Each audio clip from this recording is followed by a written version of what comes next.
everyone, and welcome to Get Better, a show about two longtime friends trying their best, growing up, and hopefully getting better. I'm Zach Johnson. And I'm Sam Cherry. Zach, today Oh. Man, I love it. I'm actually... I might be a little distracted today because I am recording. You know, I've been working hard. I've had just a lot going on, and I decided to take a little vacation down to Cancun. I might have to head out at some point. My boy Ted is going to be here in a minute. What show are we now? We're going to get some drinks, hang out. We're going to trade notes on the Zodiac killing. We are ready to go. This is... Sorry. Shit, looks like Ted's not going to make it. Looks like for whatever reason he got on the next flight back, so I guess he's not going to make it. But, well, I'll sit here and drink my Mai Tai. Yeah. Well, then his room is open, so... Anyway, so I'm down here and just relaxing. How are you?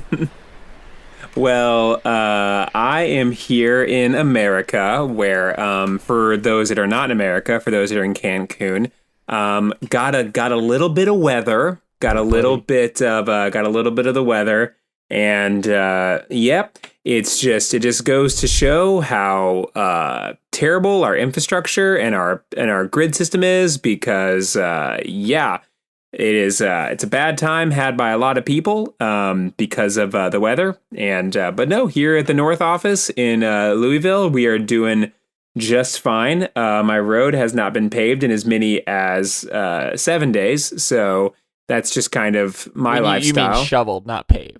You said paved. Yeah, well, I think I assume it hasn't been paved every 7 days. That'd be wild. That's true, but I think that's kind of how you get rid of snow and ice, right? You just pave over it, because the molten rock and whatever, it's so hot that it just like might as well just do two birds with one stone. Just pave right over the snow. That would work, but I don't think that is the standard operating procedure. I'll tell you. Okay, well, if I was in charge, that's exactly what it would be. Well, I'll talk to my buddy Ted, see if he can get that going. You know, it's funny because I was walking to the supermarket and I was near somebody, and for a minute I couldn't remember which thing I'm anxious about. That I was like, wait, what? I'm anxious, or no, we're going into the supermarket, and I was like, oh, there's not gonna be any food. And between the pandemic and the freezing cold temperature and like all that, I was just like, what? I like had to catalog which thing I'm anxious about. I was trying. Which threat had the highest billing? I just got them all mixed up because I was like, oh, I'm not allowed to be around that person. But is it because of the which? Oh, that's the pandemic. Oh, and there isn't any food. No, that one's the blizzard. So you know what I thought about? Okay, and I agree with you about the in a blizzard, you'd want to be around more people because you got to huddle for warmth. That's true. I agree with you on the infrastructure thing, but a thought occurred to me. And I said this to my wife, and it made sense to her. So let me get you here. So you know how every time there's like a storm, right? Yeah. And everybody, they got their jokes when they go to the grocery store because they're like, "What? All these people, all the milk, all the bread, all the They you know, what are they doing? It's just a little storm, right?" Yeah. You're aware of this phenomenon. I'm from upstate New York. Well, I'm not from upstate New York, but I mean, if I was, I know how to handle the snow. No, but yeah, exactly. That's what I'm saying. It happens all the time, and you're always like, "What the fuck's going on?" Even like any kind of storm, supermarket's empty. Yeah. And I, like everybody else, has always thought, "Oh, it's because they did a rush on the store." Those dummies. You know what just occurred to me? What? It's not a rush on the store. It's that because of the storm, the trucks can't get in. It's a normal amount of stuff going out of the store, but they can't restock because the trucks can't come in. I have nothing to back this up. I have no proof of this. So but what it occurred to me. I thought you were going to go full tilt right there and then say the reason that this was happening was because the store is going to create artificial scarcity and try to make everyone feel like there wasn't enough stuff. But they have paper towels in the back, baby. They got the milk. They got the eggs. They're just not putting them out because they want people to panic so that the next time they come around, they'll be getting those eggs at double the price. Nah, I think it's the trucks. And maybe there are people who are buying because they see it's running out and they're creating this sort of like psychological scarcity. And I guess it is running out, but I don't know. That again, I have nothing to back this up. but I thought about it. I mean, And a thought occurred to my head that maybe it's just the trucks. This isn't like a full-time like conspiracy theory. I mean, I feel like this is like it's an explanation. But doesn't that make sense? Yeah, no, it makes sense to me. Yeah, absolutely, it makes sense to me. I know that at the shop I work at, whenever it snowed a bunch, we couldn't get our materials, and it wasn't because it was because of the delivery system wasn't set up for it. Right. So if the semis that bring the milk and the eggs and the bread, because that was always the weirdest thing, was like, why milk, eggs, and bread? Those are the things that are going to go bad first. That are going to go first. They're going to go bad first, right? Like, why would those be the things that everybody takes? But if they're high demand items, maybe they just run it on a thin margin because they go bad first. They don't have a ton in stock. They don't keep tons of milk in stock because it goes bad first. So normal amounts of consumption of milk and bread and eggs without restocking it because the trucks can't come in. Boom, you're out of milk and eggs and bread. Yeah, and you're probably right that they don't keep a lot in the back stock because like there's the danger of it. There's a danger of it going bad, and also you gotta keep in with the cow schedule as well. Yeah, getting milk and eggs. That's a small brain thing to do. What you got to do is I don't think it's a thing anyone's doing. It is what I'm saying. I think it's a thing that definitely people are doing because people. I feel like there is. Stupid. Why would you buy like 4 gallons of milk? Think about it for 1 second. I don't think know. People are doing that. I don't buy milk at all. I'm the age that I am, so obviously I'm buying almond milk, which doesn't. My wife loves almond milk. Yeah, I love almond milk. Yeah, it's good. It's good for you. I think I haven't looked into it. Bad for the environment. Of all the non-milk milks. Sorry, dang. Dude. It's better than dairy milk, but of all the non-milk, can you bleep out that I said that? I don't want to get like taken out on a rail. Yeah, we'll just change it so you said oat. Well, it's like all of those milks. It takes the most like water and energy to grow the almonds. I don't know how the fuck they make the milk, but of the artificial milks, the almond is the worst for the environment. Well, damn. See, I'm trying to. Also the military-industrial complex. That's actually what's the worst for the environment. So, like, drink whatever fucking milk you want. Okay. But Don't put that on me.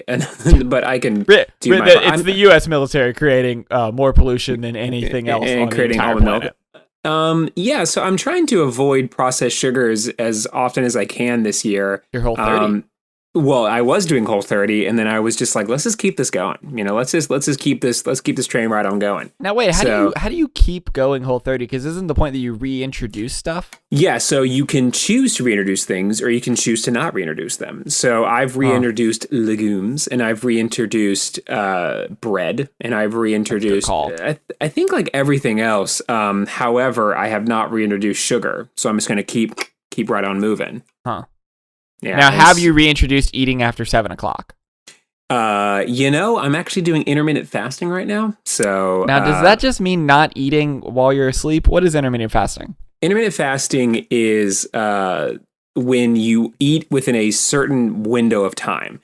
And there is like, so a window of time is about 8 hours of eating. And then I think, what is it? Like 16 hours of not eating? However many hours are in a day? No. That equals 24 hours. Okay, then perfect. Yeah, so 16 hours not eating, 8 hours eating. And so from 12 to 8 or from 11 to 7, I'll eat within that window. And then the rest of it, I'm just, I'm drinking water and whatever. Huh. Okay, so that's not super different from like regular. It's not super different from regular, and it just means I'm like skipping breakfast. But if anything, that is great because of the way that my life is set up right now. Sure. Eating breakfast at 4 o'clock in the morning is coffee shops open early. Exactly, is not exactly what I want to be doing. So if anything, it's like, oh sweet, I'll skip this right until noon, and then eventually your body kind of gets used to it, and it's just kind of like, yeah, this is just kind of the situation. The first few days are hard, and then once your body kind of catches wind of what you're doing, then it gets much easier and easier. Well, I don't want to jump into this too early, but welcome to I watch hockey and so should you. I watch sports. Oh my goodness. And so should you. Yeah, I know. We're just gonna get a quick update. The Preds are playing the Blue Jackets right now. There's 9. We're down by 2. It's 9 minutes 30 seconds left in the third period. Okay.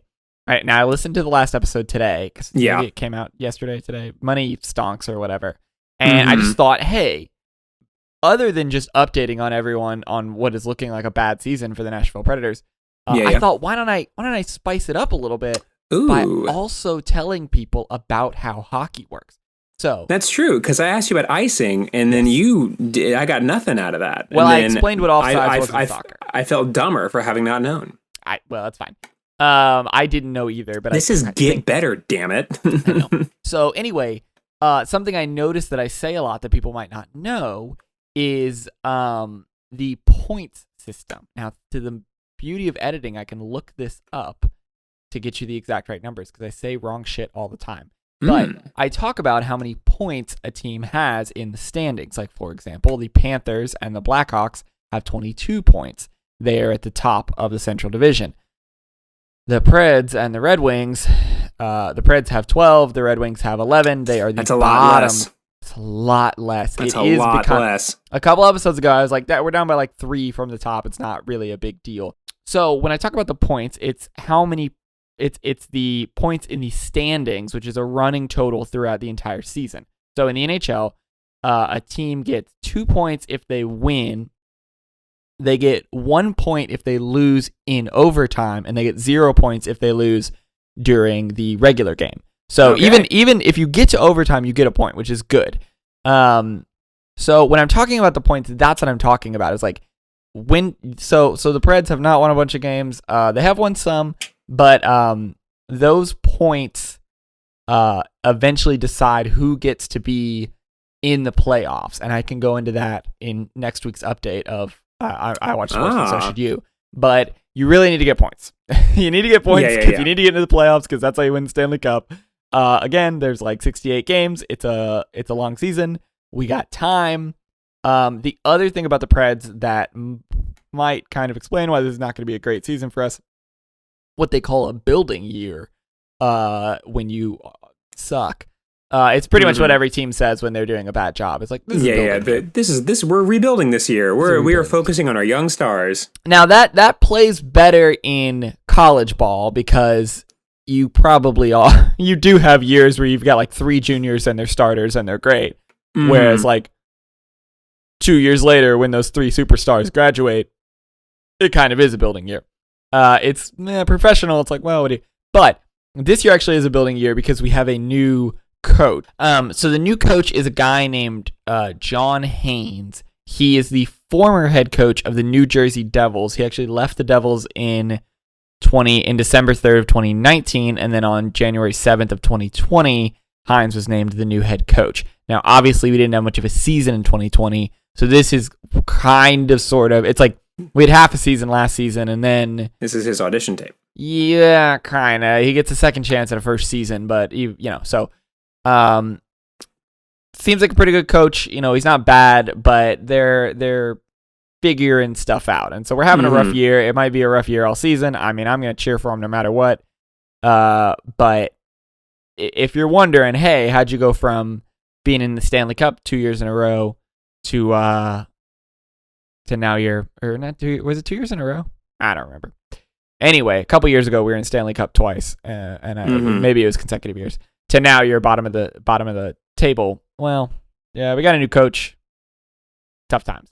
But we got 12 points, and we're probably going to lose this game that's happening right now. Yep, there's 3 minutes left, and we're down by 2. So we're probably going to lose to the Blue Jackets. Okay. I'll ask you next update. I'll ask you how the draft system works. But don't you dare answer that now because we got to keep the audience hooked. I have a quick update for I Watch Sports, and so should you. It's one that is the audience will know about before I do. But one thing that is happening in an hour, actually in 30 minutes, is the Nets versus the Lakers. The Lakers, they have LeBron James, who is famous for being LeBron James. And they also have this player named Anthony Davis, who previously played for the University of Kentucky Cats. I knew his name. I was like, I know Anthony Davis. He is incredibly good. Excellent player. I fucking know, dude. I watched him beat the Cards. I'm aware he's really good at basketball. Yeah, he's incredibly good. Just an amazing player, and him and LeBron James won previously. And the Nets are the team that I have been talking about previously. The Nets are the ones that have Kevin Durant, poor Twitter sad boy. We have James Harden, a guy that went to a strip club instead of training camp. And we have Kyrie Irving, the guy who burned sage on his old team's arena because he wanted to get rid of all the bad vibes. So it's those three versus the Lakers. The Lakers are the favorites to win the finals this year. They won last year, so you kind of like move your momentum. So when you win the previous year, it's more likely that you'll win the second year if you keep the momentum going. And the way the league is set up right now, it looks like that. However, because of the addition of this super team, it looks to be that tonight's game is going to be a good indicator on the challenges that both teams face in the future, because it is probably likely, as it stands right now, that these two will be playing each other in the finals. Wow. Yeah, so this is just like a precursor, just like a little appetizer. It's a little different because Kevin Durant, who is the Twitter sad boy, and also not just a Twitter sad boy, but probably the best player in the NBA currently. Really? Yeah, he is incredible. He is like a more hyper-realized version of Dirk Nowitzki, just plays in a very similar way, but is just better. And I don't think a lot of people were expecting that. And LeBron James is LeBron James. He's the king, yeah. Yeah, he's the king. And so, but Kevin Durant, he is not playing in this game tonight, nor is Anthony Davis is also not playing. Thank God. And so Anthony Davis is not playing.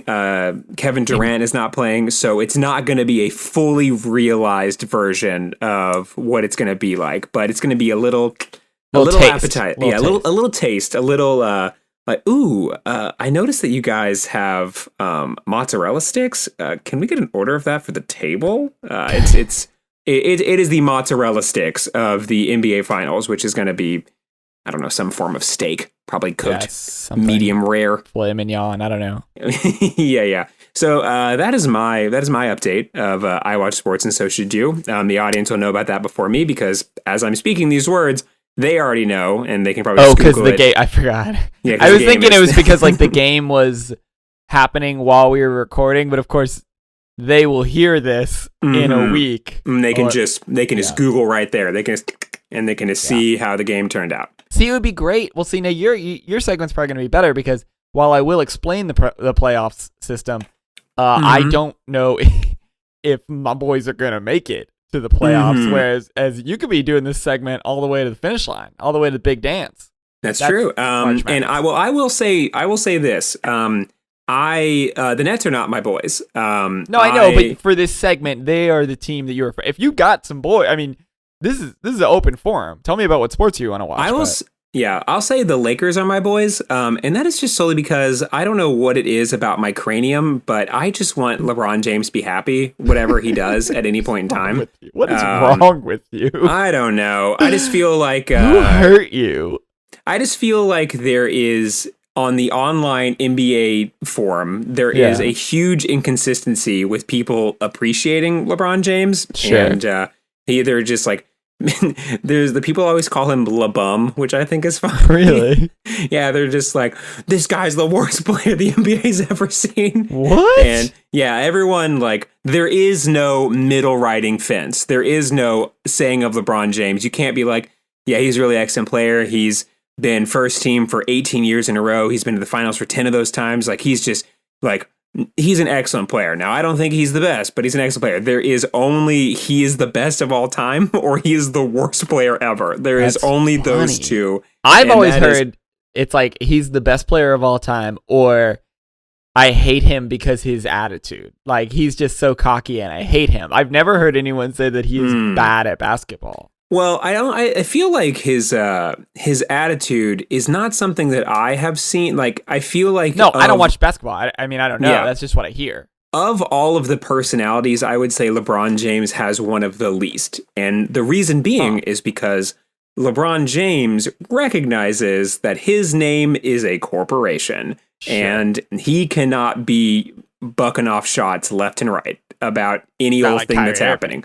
Yeah, so he can't be getting into he can't be Okay, getting into Dennis feuds. Rodman is Dennis. I mean, again, if Dennis Rodman's probably not as good of a ball player, but still, like, Yes, Dennis Rodman, that was sort of...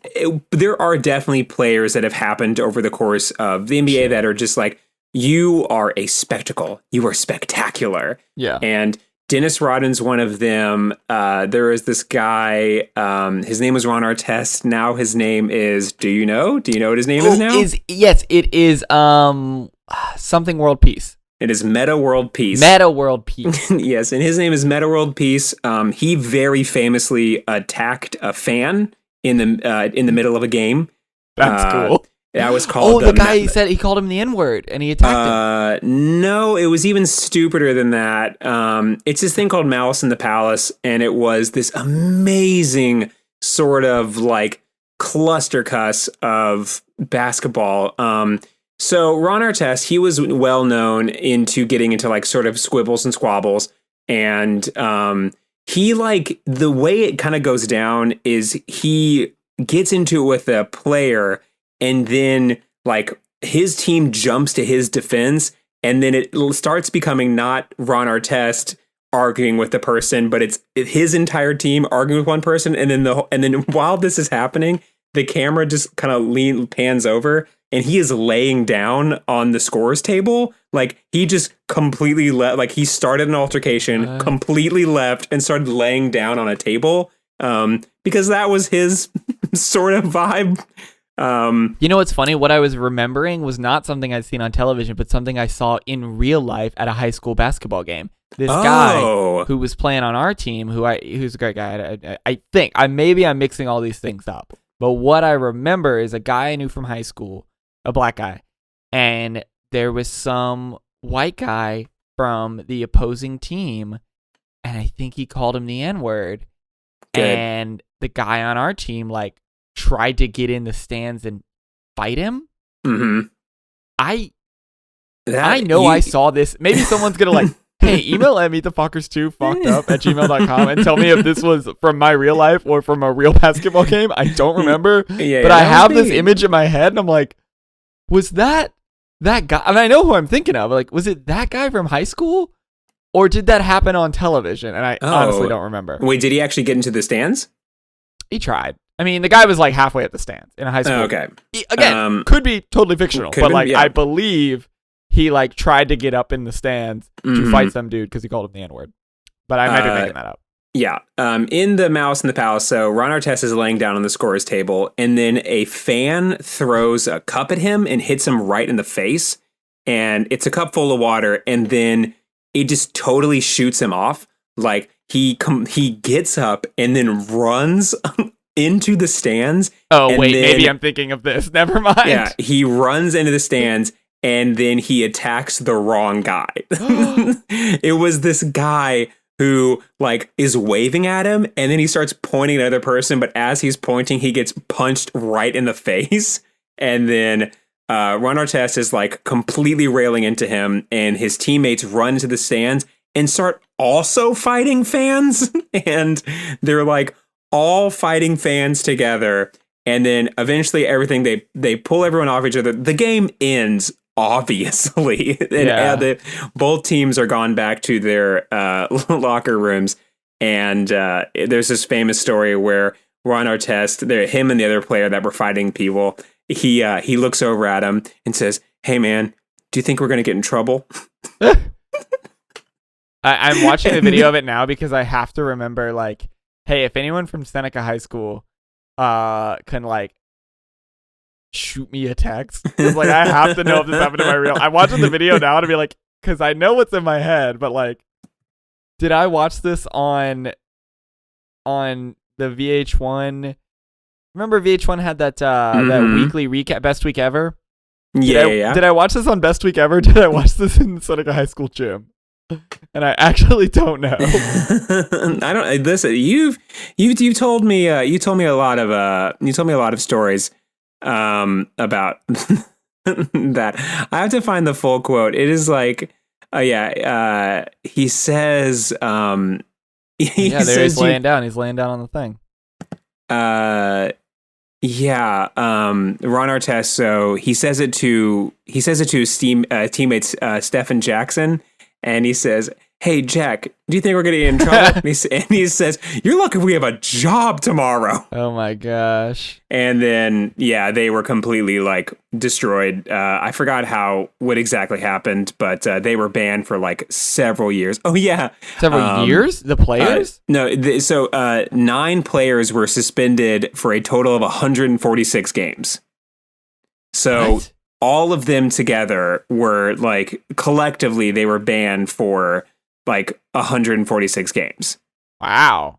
Yeah, that's a lot of games. Yeah, it was like collected over the thing. Oh, because they fought a fan. I guess that. They fought a fan, and that was during a weird time in the NBA when they had just gotten a new head of the NBA, and they wanted to. It would happen in 2004, so they were trying to recreate their image as not the brawling sort of XFL sort of vibe, and. Yeah, so that's another thing. That is a fun little basketball story. I guess you don't really have any more news because if you start searching basketball fights this week or whatever in VH1, you may not find what you're looking for. No, I saw the footage. It is unclear to me. I feel like I have a very strong memory of this, but I watched the footage and maybe that's what I'm remembering, or maybe I'm remembering a fight in high school. I will tell you the final score of the game is 3-0 or 2-0, and it's the third period. Actually, I kind of already forgot. Anyway, we lost. It doesn't really matter. Oh, well, damn. Which means we received, playing at home, 0 points. 0 points. We received 0 points, and they received 2. We will be playing them again, I think, tomorrow night or the 20th. So that's a bummer. Well, and that concludes our segment of I Watch Sports and So Should You. I'm going to get into a brief recommendation station, Choo-choo. I have been watching a show called Search Party. It is a show. Good? It is a show. It is on HBO Now, or sorry, HBO Plus. What is this called? Max? HBO Max. Yes, HBO Max. It's so stupid. Yeah, HBO Max, it is a show starring my absolute top celebrity crush, Aaliyah Shawkat, who famously played Maybe in Arrested Development. It is a show that follows this group of 4 friends. Each of them is self-obsessed in their own way, and it is incredibly funny. It moves from like being a comedy and also a kind of horror show and also kind of a psychological thriller. And it changes hands between these very seamlessly. And it just, follows these characters. There's 4 seasons and each season has a different feel. Like each season, season? You mean episode? Each season. So there are for 4 seasons. What? Didn't this show just come out? No, it came out in 2016.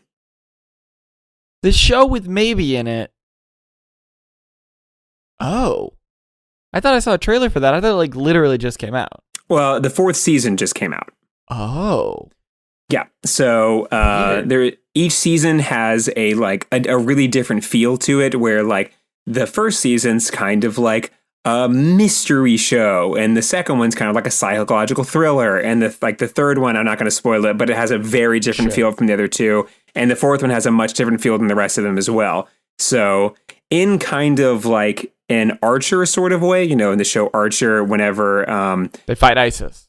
No, they are ISIS. They are ISIS, but in the show, I don't know if in the show Archer, it doesn't really matter because the show kind of doesn't really follow a narrative line, but except for that they support ISIS. Yes, the main character Sterling Archer, he gets into a coma, and the next 4 seasons are him in different genres as his character's in a coma. There is a season.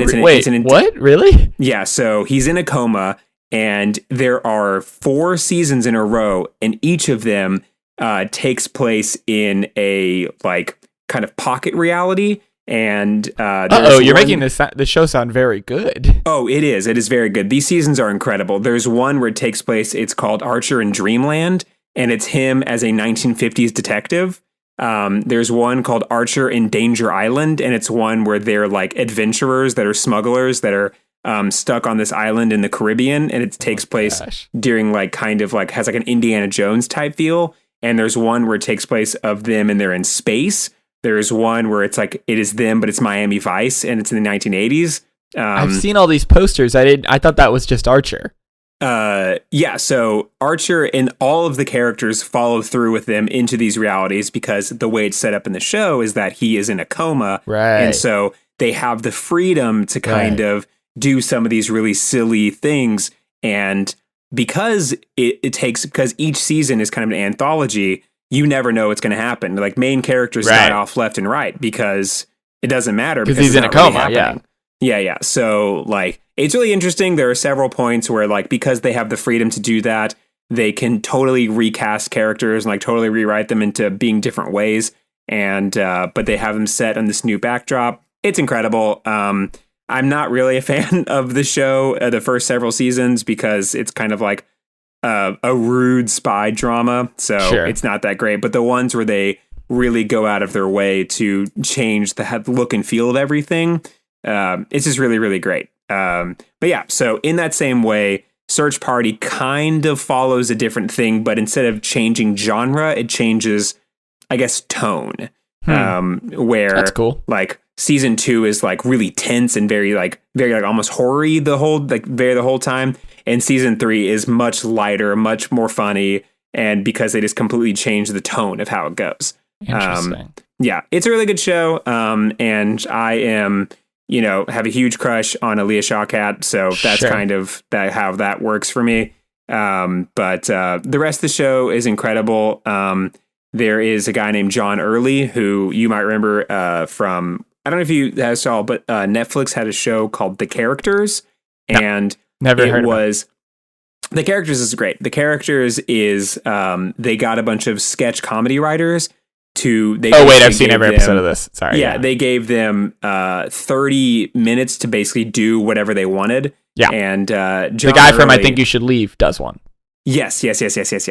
And John Early does one, and his is incredible, and he's in the show. So yeah, definitely super duper recommend. The soundtrack to it is incredible. The opening theme song is by Purity Ring. It is a cool soundtrack, cool show. 2 thumbs up. Now, a show that doesn't change its tone at all that I am, constantly obsessed with, but just watched the season finale of, and that is Survivor, the greatest television show ever. Oh made. No, we've backdoored our way into Reality Check. We have in fact backdoored our way into Reality Check. I'm waving waving my hands in the air because I have fallen. I have fallen through a secret trap door. Come on in, guys. Do you want to see what you're playing for? And that's this segment of Reality Check. I won't tell you what season because I think my description of the finale will give away some things if you know what season it is. But I just give the audience a rundown of Survivor, and by the audience I mean me. Explain. I have never seen any Survivor. I know the general gist. I know that it is like Big Brother but on an island, and there are challenges and there are alliances it is not Big Brother on an island, although Big Brother is also a very good game show. It is the have we not talked about the alliance? Not the alliance. The Survivor Bachelor spectrum of reality television. I think we talked about it for like off but you had mic. no idea what I was talking about. I think I think when I visited you with Carrie, I think we talked about it, and both her and I were just like tight. Like that sounds like me. I was also trying to convince you that bullying was good, so I remember that. I do remember that, yeah. Yeah, like you going like, no, bullying is good, which, I do not stand by. But here's the thing, I said to you a bunch, kind of as a joke. Anyway, unimportant, I'll cut all that. The point is, okay, now I'm not a Survivor expert. I've probably seen 5 seasons of the show, but there's like 40, so, I'm not a Survivor expert. I would say the best season that I have seen and where I think you should start is season 38. Okay? It's on... Writing it down. Probably Hulu. Probably. It's season 38. It's 38. And Jeez Louise. What is the... it's one of the seasons where they have like returning cast and like fans. It's like fans and heroes or something. Oh, so for those that are not as fast on the Google machine, it is Survivor: Edge of Extinction. Edge of Extinction, yes. Okay, close it, because I don't want you to get spoiled on it. Okay. That is the bit. I remember that, but it is a very different season than any other season. For me personally, what it brings out of the survivors is my favorite thing about the Survivor. And the reason that I say there is a spectrum between Survivor and Bachelor is because Survivor is the purest of the game shows. It is the game show. Like, they are just recording it and it's happening and it's on TV. Like, it is what it is. And they are playing a game. And if you're good at the game, you win. If you're bad at the game, you lose. Like, that's it. Whereas Bachelor is completely produced and fictional, and part of the fun is we all know that it is a complete farce. Like, it's all made up. Yeah. It might as well be the Joe Schmo show. Like, it's completely made up. Yeah. Good ref to the Joe Schmo show. I always say the Joe Schmo show, and I mean the one where he's the only one that's not an actor. I don't even know. I think the Joe Schmo show is actually a show where it's a dating show, but they don't know he's a millionaire. They think that's Joe Millionaire. Oh, then I think the Joe Schmo show is one where he thinks he's on a reality television show, on a game show, but every other person is an actor, which is very funny. Anyway, Survivor is like the purest game show, and it's so good. 38, is wonderful. You and Carrie should watch it together. It's great. But we just finished a season, and we have access to all the seasons, so don't try to pin it down. But we finished the season, and the thing about Survivor is people lie all the time. Like, that's the game. It's a lying game. So basically, you are in like a tribe. There's 2 to 3 tribes, and my wife is here to. Hey, what's up? To explain Survivor. Do you want to explain the Survivor to Zach? He's never seen it at all. Yeah. Put the headphones on. No. Come on, talk to him about Survivor. No. This is Sophie, everybody. Zach, you've never seen Survivor? Hi, Sophie. Welcome back to the show. Thank you. No, I have never seen Survivor. And you would think that I would have seen Survivor because the last time that you and I spoke about it was in your apartment, where Sam made a incredible push for me and Carrie to watch season 38, Edge of Extinction.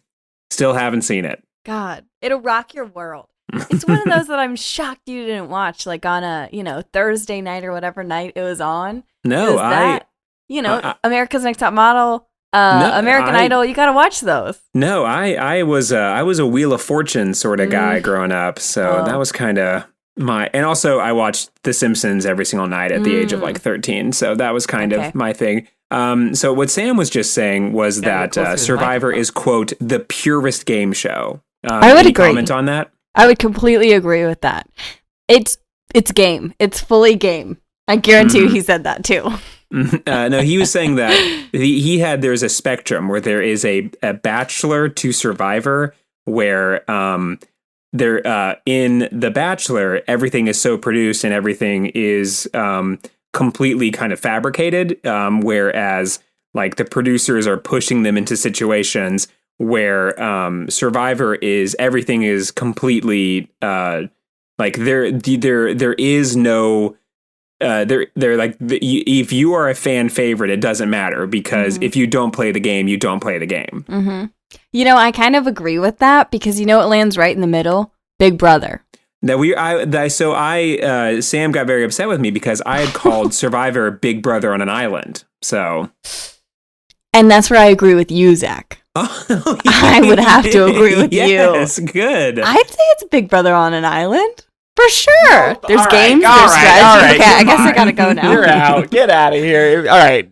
Thank you to our special guest, Sophie, for her return to the show. Thank you so much. The thing is, I can't fine. I can see the similarities, right? Like there's challenges, there's eliminations, there's completely different rules. Head of household there's no I guess there is immunity, but there's not immunity idle. Whatever. There's more game in Survivor. Whatever. Mm-hmm. Now, how do you mean that? Because when I had seen Big Brother, I noticed that there was a lot of high intentional downtime. Right. And like, it's kind of them as the house. They're like making alliances and they're kind of like zipping around and there's sort of things. And there's like ways to, I guess.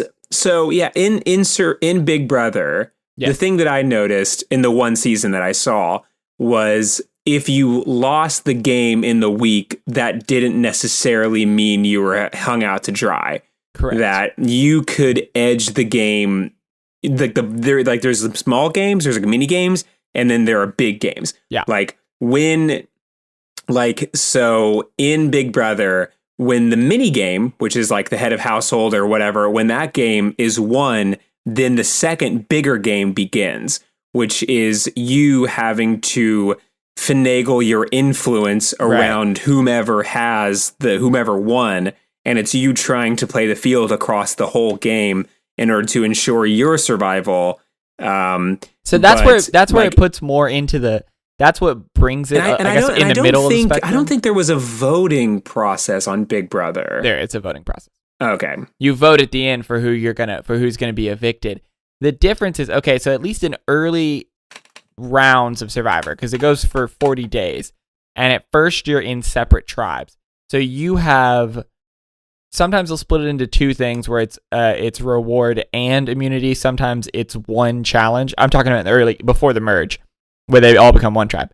But you'll have tribal immunity where, 3 teams will compete, and whatever team or 2 teams win, the losing team has to go to tribal council and vote one person out.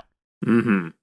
So that's what I mean by it's more game, because if you have like really strong players before the merge, if you're really good at challenges, if you're just physical and good at the game, then you might not go to tribal until the merge, right? But then you're in trouble because you're a really strong player, and everybody's going to be like, well, they're going to, because then you have individual immunity. So then you can win, and if you win every individual immunity, like you're there to the final, you're there to the finals, right? That's not going to happen. You're not going to do that, but it theoretically could happen that you could win you could never go to tribal council, basically. I mean, you go after the merge, but like you could never be up at tribal council. Whereas there's a lot more drama and politicking in Big Brother because, you just have your alliances. It's just the interpersonal, no one is, people in Survivor, like they do argue about, especially early in a season, where it'll be like, this person's not helping her on camp. I'll tell you, if you ever go on Survivor, first thing you do, you got to help her on camp. Because every season I've watched, the first thing that happens is because somebody's going home that week. First thing that happens is they go, yeah, this person over here, they're really not helping around camp. And then they end up losing the challenge, and then that person goes home. It's always what happens. Or they're too bossy at camp, blah, blah, blah, blah. Anyway. I have a similar, I think there has to be one that exists, is like a spreadsheet of all of like the most successful things to do. And it's so it's like people that did this over the course of all the seasons have a 90% chance of winning. Like, say, for example, even if you help around on camp, that doesn't necessarily mean you are going to win, but all the winners helped around on camp and all of the losers didn't. So it's did a blindside. Like, did you blindside someone? Were you a part of an alliance that blindsided, or were you the person left out of the blindside, right? Yeah. And it's like, you got to do, so I'm going to do a brief aside here and talk about The Bachelor. And that is, I have a thing where I need to go back and watch every season of The Bachelor, which I'm not going to do, but I want someone to do it for me. Sure. Where there is a similar statistical chart that says, the people who brought up drama in the house to the Bachelor or Bachelorette, what is their success rate going forward? And I am thinking that everyone I've seen, if you 0. If you bring up to the Bachelor something that's going on in the house, that is you're gone. Like it not immediately, but you are it may not be eventually now, but if you do, that is like it's curtains for you. I will tell you. Did you watch this week's episode with Matt? Yes. Oh my gosh. He is the most normal man that's ever been on this television show. I think it's because is incredibly normal and has not. It is because he is not in the Bachelor cinematic universe. Yes, exactly. I think once you go through the process, your brain is broken forever. Yes. And it's not just broken by the process itself, but it is broken by the wave of fame that happens from it. Yeah. And the wave of fame of people that are into that world. Well, and yeah, I think it cracks your brain. It's almost like a child getting famous in like a TikTok or like a like a content creating house where you are being watched by the world in this content creating house, and everything you do is kind of permeated through how this will affect the other members of the house. Right. And if you do that in the Bachelor world, like you are put into the Bachelor cinematic universe where everything you do is either a slight at someone that is previously been like someone you may have never even met personally, right, that is also in the Bachelor cinematic universe, or someone that you knew directly. It's almost like a form of like royalty in that they're like you become a part of this like family where you all probably hate each other, but every move you make is intensely political because you want to maintain your influence. And I think Matt, by sheer virtue of not being in that world, is free to make normal decisions. Normal ass person who's like, oh, this girl's insane, obviously. Okay, are you aware of the concept of the Overton window? No. Okay, so the Overton window is a concept in politics in which the Overton window is the window of things that are politically that the population believes is politically possible or like reasonable, right? So when people talk about shifting the Overton window, our big wet president would be an example of that. Of once you sort of ingrain that someone can be as insane as Trump was, and that is normal, then the next person that comes up that's an insane game show host, it's not Drew Carey. Drew Carey. Say Drew Carey takes the red pill and then he runs for president. It's not as weird because we already had Donald Trump. Or the other example being Bernie Sanders is just like, yeah, I'm a socialist. And that shifts the and he's like, yeah, and healthcare is a human right. Well, that shifted the Overton window in 2016 by a lot because people were like, oh, you can just say that? I guess that's just normal. And like people just normalize those ideas. Usually shifting the Overton window is talked about in a negative sense because it's like as our country becomes more and more like right wing, we get more and more normal with like, Ted Cruz leaving in the middle of a disaster to go on Cancun and then blaming it on his daughter, which turned out to be a lie. Or you can rebrand being a Nazi into being some form of nationalist. Right, exactly. The Overton window is shifting. Anyway, that is the concept. I think the same is true with The Bachelor in that being on the Bachelor television show is absolutely insane. It's an insane thing to do. But if you are, so say we start with The Bachelor, right? Okay. So he is let's call him a 5 out of 10 crazy because he wants to be on this reality show. Yeah. And there is no longer an excuse because The Bachelor has been around. Well, I'm saying he is the Bachelor, right? Like the very first Bachelor. And all the women, they want to meet their husband on a game show where he dates 20 other women. So they're like a 5.2 crazy, right? But the way that the Bachelor works is that the Bachelorette comes from the Bachelor contestants. So then the Bachelorette, she's a 5.2. Well, any man that wants to be on the Bachelorette season, they got to be like a 5.4. Right? And then they pick the Bachelor from that guy. Well, then the women on the next season, there's going to be a 5.6. And you see this slow shifting of the Overton window of how normal these people are. So until you get to Pilot Pete. Yeah, so we're reaching reaching levels that are unsustainable. Because anyone that would go on Pilot Pete's season has got to be out of their goddamn mind. So Matt is not a part of this equation and has sort of reset the way, because he's just like a normal. Now, granted, they got girls who want to be on season 100 of The Bachelor or whatever.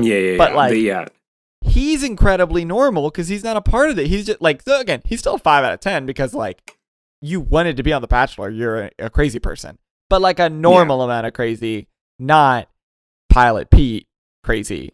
So I think so. Anyway, so it's entertaining to watch. I still think Pete's season's funnier because it's just everyone hating The Bachelor, which is really funny. But yeah, watching Matt just be like, I don't. Hey guys, I don't like these girls. I don't like them. They're crazy. Is really funny. Yeah, it was. His season. So far, for those who haven't been watching it, there was like a squad of mean girls, and each of them, there was a queen who's Victoria, who was actually a queen, and queen of my heart. I think that so Victoria was on The Bachelor, and she was. I'm a Victoria truther, and I think that that is not who she is at all, but rather she was playing 5D chess with the entire Bachelor world. Sure. Yes, that's exactly what I'm saying. Because she's the kind of person, you know what I'm saying? Like, to be on that show at that level at this point, you have to be that who's like, all right, I'm going to get this many Twitter followers and this, then I'll get on Bachelor in Paradise, and then I'll da-da-da. And Matt's not part of that. Yeah, I truly do believe that because I watched her with intense scrutiny, and her entire thing was like she was as if she was like a wrestling heel. Like her entire purpose, every scene she was in was one that was to create like chaos. And I think that like going in, you have to kind of mathematically know it's like, I'm not winning this thing. And so I'm going to get in there and I'm going to cause an absolute riot. Yeah. And in me doing that, I'm going to create a cult of personality that is completely centered around me being my authentic self, which isn't my authentic self. Right. And I am going to kind of become a flag bearer for this sort of the haters can't get me down type attitude. And then those people will be drawn to me. And I went to her Instagram after she got kicked off, and wouldn't you know it, all of her comments, and I think she deletes the negative comments, but all of the comments that are remaining are ones where it's like, girl, I love you. You are like, you tell the haters like what's up and da-da-da-da-da. And so by doing that has created a sort of a brand upon herself, which is this unapologetically outspoken person. And being an unapologetically outspoken person post 2016 is a very marketable place to be in. The Overton window has shifted considerably. Yeah, so I don't believe that, because people are like, I can't believe she's like this. I'm like, guys, she's not like this. Like, she is like, because there were so many points in time where I could tell that she was just like, while she was on camera, she was like, clearly looking around being like, okay, what am I going to do? Like, how am I going to stir shit up?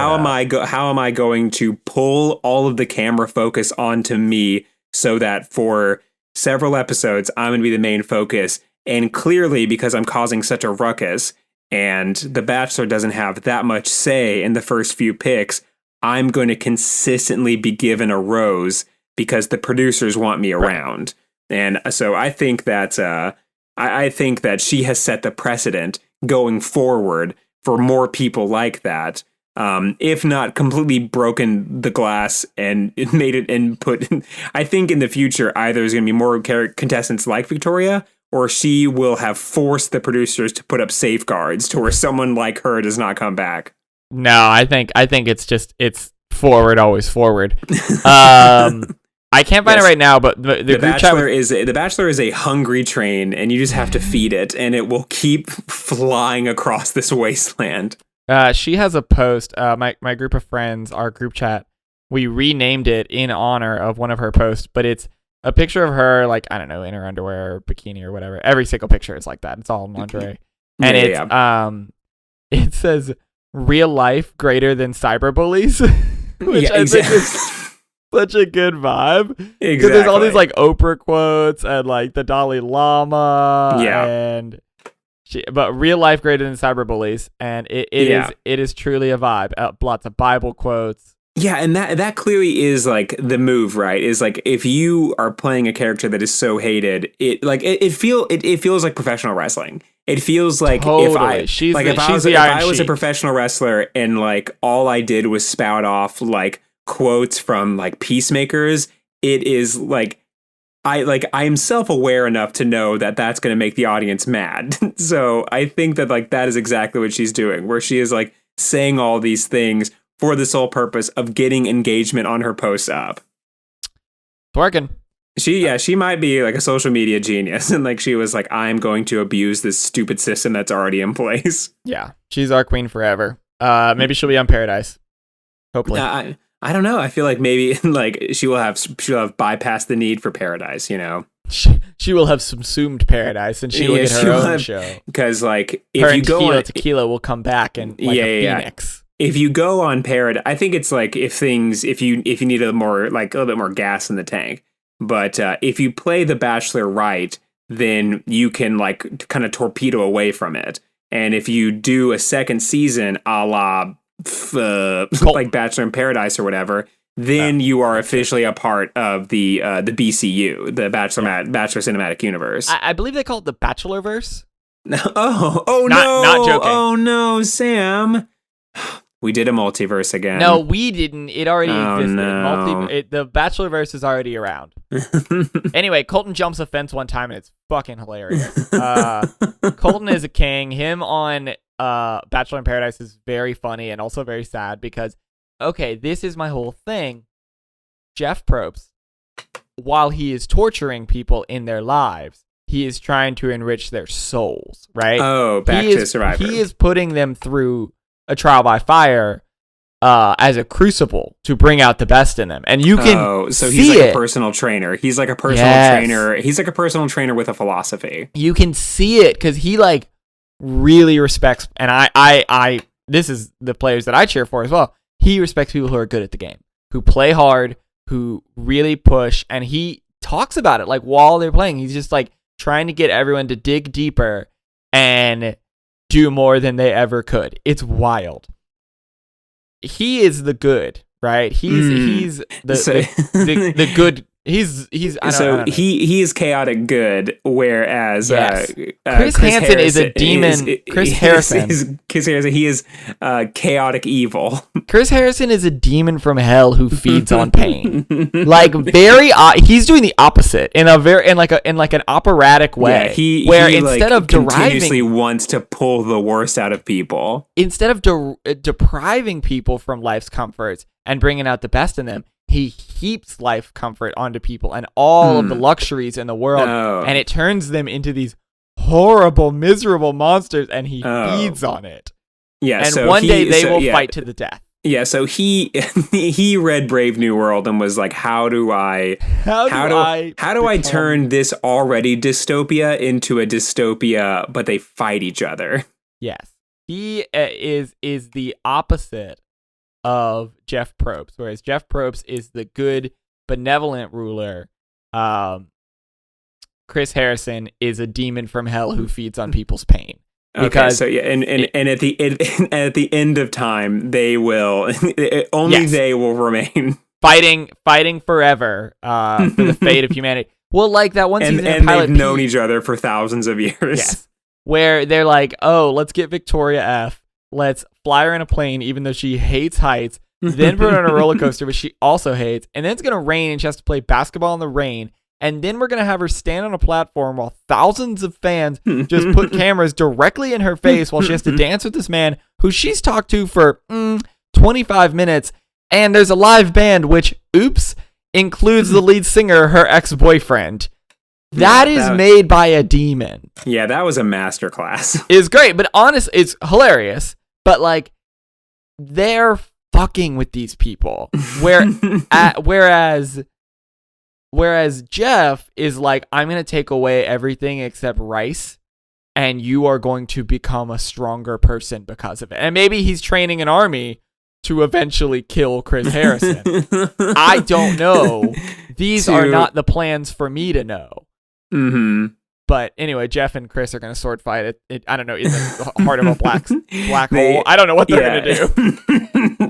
they were both given swords made from the cosmic energy of the Big Bang. Yeah, and matter and antimatter. Yeah, and they will clash for the fate of humanity. Yeah. Can't wait. I genuinely can't wait.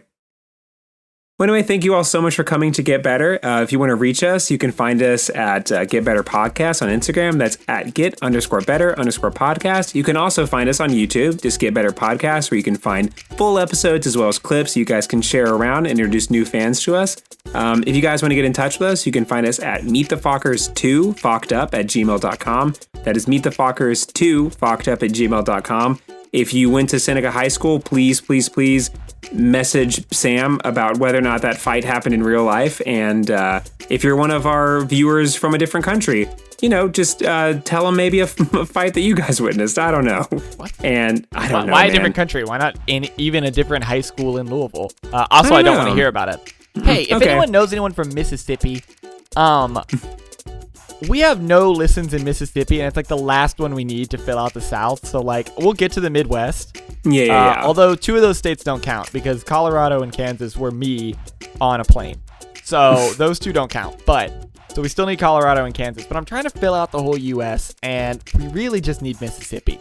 I don't know, drive down there, download an episode, or call your friend and be like, do me a favor, download an episode of this show. Yeah. And then that will be for our vanity, and we will thank you so much for it. We've got almost all of South America. We need to get all of the Southern America. Yeah. Southern America. Yeah, we need to get all of Southern America before we get all of South America. Now, that's no shade on our South American fans. I love you guys. But I'm just saying, I could drive to the South. So I feel like we should have at least some listens there. So we can get a tour going. Or, you know what? I've changed my mind. Fuck Mississippi. I'll look it up. Hold on. Give me this. I'll look it up and we'll get... I want to get all of South America before we get Mississippi. Because they have betrayed us at this point. And while Sam is looking at that, I will say that if you're listening to us on iTunes, please rate and review us. That is really helpful for us being found out. And if you're listening to us on Spotify, continue to download the episodes, continue to listen to us, and the best way to share our stuff is just by word of mouth. So if you are a fan of the show, you're a fan of Get Better, just let someone know and tell them that that we helped enrich your life in some hopeful, meaningful way. And I'm gonna guess Peru. That's my guess. No, we've got Peru. Oh, never mind then. I'm gonna guess Brazil. We've got Brazil. I'm gonna guess. Okay. We need Bolivia. We need Uruguay. We have Paraguay. We do have Paraguay. We need Venezuela, Guyana. Do not know the name of that country. Mystery country? Maybe it's Atlantis. What the fuck? It's in between Guyana and French Guyana. Are you sure? Suriname? Suriname. I don't know. I can't even pretend to know that. I've never. You know what? I feel like I know geography pretty well. And I did not know that country existed. Anyway, if we could get those, and what we're missing in the South is South Carolina, North Carolina, and Mississippi. Okay. So come on, South America. If you have any friends in any of those countries, just send get them those around in there before the South of America. Yeah, so get those listens, and that's all we have for this week. So see you guys next week. All right. See you. Bye forever. See you. Bye forever.